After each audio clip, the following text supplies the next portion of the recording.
कथा संचार चैनल के प्यारे सभी श्रोतागण को हमारा प्यार भरा नमस्कार।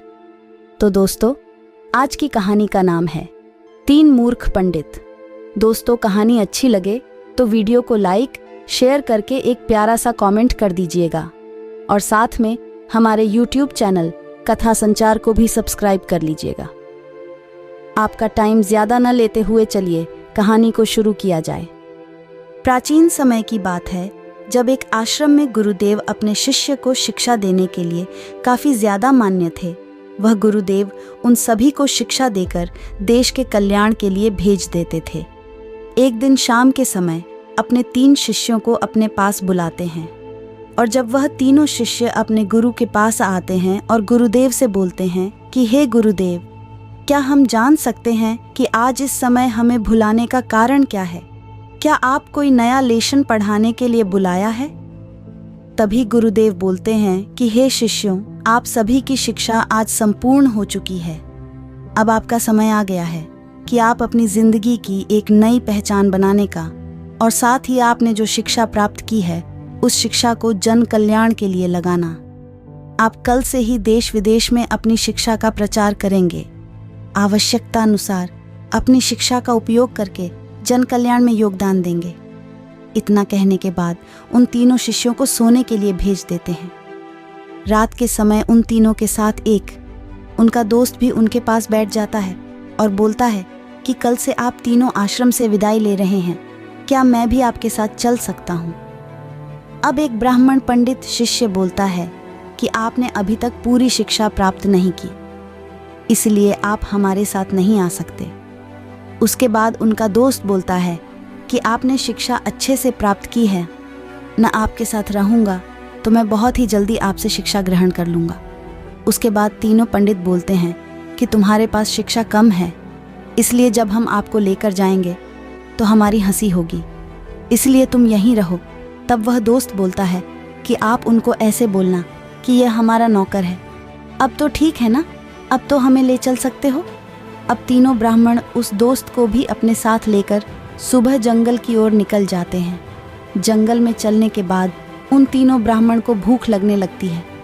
तब एक ब्राह्मण बोलता है कि काफ़ी समय हो गया चलते हुए, कुछ खाना खा लेना चाहिए। पास ही एक पेड़ पर फल लगे हुए थे। वह तीनों ब्राह्मण उस पेड़ पर लगे फल तोड़ने को चाहते थे, पर वह पेड़ ऊंचाई पर होने के कारण उसके फल उनके हाथ नहीं आए। तो उनका दोस्त बोलता है कि मेरे पास एक आइडिया है, इससे आप फल खा सकते हो।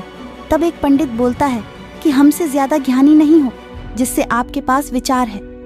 उसके बाद उनका दोस्त उस पेड़ पर चढ़कर फल तोड़कर उन लोगों खिलाता है। तब वह बोलता है कि मैं आपसे किताबी ज्ञान में भले ही कम हूँ, लेकिन किस समय किस ज्ञान का प्रयोग करना है ये तो मुझे पता है। उसके बाद तीनों आगे चलते हैं। जंगल में काफ़ी समय चलने के बाद उन्हें एक हड्डियों का कंकाल दिखाई देता है, जिसे चारों उस हड्डियों के कंकाल को देखकर चर्चा करने लगते हैं कि ये हड्डियों का कंकाल किसका है? ये हड्डियां अलग अलग हुई हैं। एक ब्राह्मण बोलता है कि यह शेर का कंकाल है। दूसरा ब्राह्मण बोला, नहीं, ये किसी अन्य जानवर का है। इसको साबित करने के लिए वह अपनी शिक्षा का उपयोग करने लगे जो उनके गुरु द्वारा दी गई थी। उसके बाद एक पंडित बोला कि ऐसे इसका पता नहीं चलेगा, इसका पता हम अपनी शिक्षा के माध्यम से ही लगा सकते हैं, और मैं वह शिक्षा जानता हूँ जिससे इन सभी हड्डियों को एकत्रित करके कंकाल में बदल सकता हूँ। एक पंडित बिखरी हुई हड्डियों को अपनी शिक्षा से एक कंकाल तैयार कर देता है जो पहले उस जानवर का था। उसके बाद दूसरा पंडित बोलता है कि मेरे पास गुरुदेव के द्वारा दी गई है ऐसी शिक्षा है जिससे मैं उस शिक्षा का उपयोग करके इससे यह पता लगा सकता हूँ कि यह कंकाल किसका है।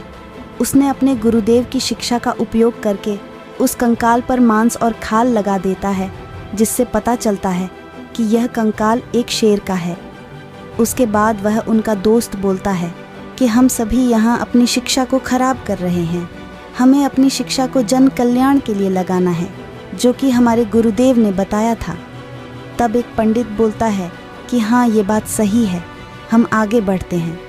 तब एक पंडित बोलता है कि आप दोनों ने अपनी शिक्षा का उपयोग किया है, मेरे पास एक ऐसी शिक्षा है जो आप सभी के पास नहीं है। ये शिक्षा केवल गुरुदेव जी ने मुझे ही दी है। वह बोलता है कि मैं शेर को वापस जीवन दान दे सकता हूँ। तब दूसरा पंडित बोलता है कि यह प्रकृति के विरुद्ध होगा और हम इस प्रकार अपनी शिक्षा नहीं खर्च कर सकते हैं। इसके बाद उनका दोस्त बोलता है कि मैं आपका साथ इसमें नहीं दे सकता। यदि आप इसे जीवित करना चाहते हैं तो मैं यहाँ से कुछ दूरी पर चले जाता हूँ। वो तीनों पंडित बोलते हैं कि तुम डरपोक हो, तुम हमारे साथ नहीं चलोगे। उसके बाद तीसरे पंडित ने अपनी शिक्षा का ज्ञान उपयोग करके उस शेर को जीवनदान दे देता है। उनका दोस्त पीछे पेड़ के ऊपर चला जाता है। जब शेर वापस जीवित होता है और उन तीनों पंडित को देखता है तो शेर उन तीनों पंडित को अपना भोजन बना लेता है और वह तीनों पंडित उस शेर का भोजन बन जाते हैं, जिस वजह से उन तीनों मूर्ख पंडितों की मृत्यु हो जाती है और उनके दोस्त का जीवन बच जाता है। दोस्तों, कहानी को लास्ट तक देखने के लिए धन्यवाद। मिलते हैं एक और नई कहानी के साथ। तब तक के लिए जय हिंद।